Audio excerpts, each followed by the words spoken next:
Yeah, so Paul, I just broaden it out a bit out on that, which is around leadership qualities, because the leadership qualities, what you're saying is it's not top down, it's not do what I say, it's a much more, it's networked, it's actually about working from the bottom up rather than as well as from the top down. Well, you talk about a sort of, the new world we're in. What are the leadership qualities we need to see? So, well, it's a little bit difficult to pretend I know the answer when I'm here at a university that is sort of leading in its way, but so I have to be careful here. But what is very clear is that the average length of a CEO now is less than 4.5 years in office. And I think part of the reason is that they're struggling with dealing with this environment, which many people have called the VUCA environment: volatile, uncertain, complex, and ambiguous. And if you talk with a lot of CEOs, they're actually checking out fairly quickly.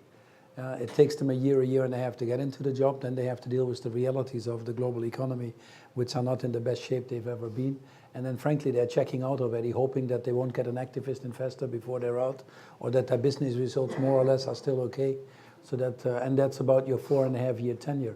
And that's obviously impossible to manage some of these, or to get companies at scale to get involved in some of these longer term issues. Whilst they've all well realized that these longer term issues are also of crucial importance to their own sustainability. So that is undoubtedly a challenge.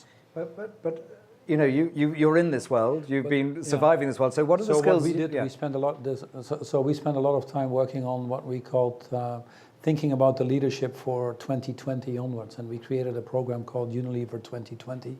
We got the input from most of the people that we could get input from the academics, internally, benchmarking, consulting, and whatever you could ask for.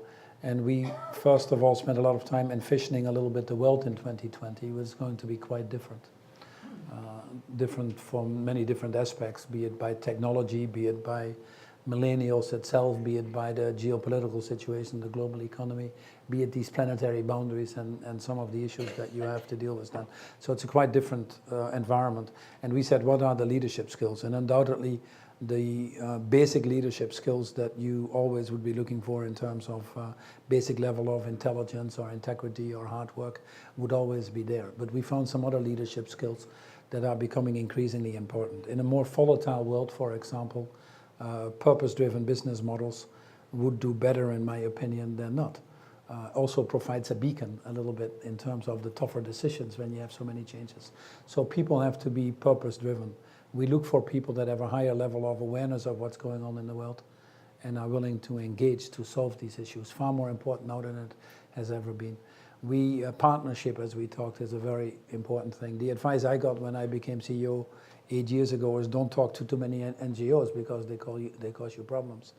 And in today's world, there's not one day that goes by that I don't talk to an NGO. And it's literally on a daily basis.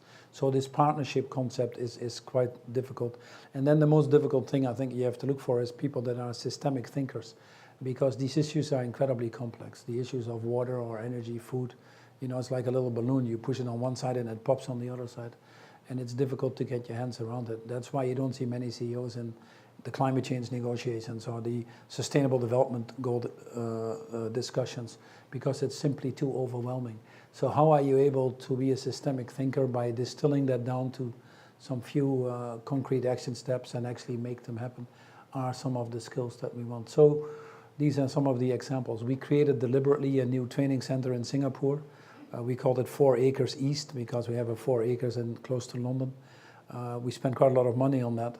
Worked with the best universities around there. Singapore always has had a great ecosystem in the academic world as a priority of Lee Kuan Yew at that time, and that certainly has blossomed even more so.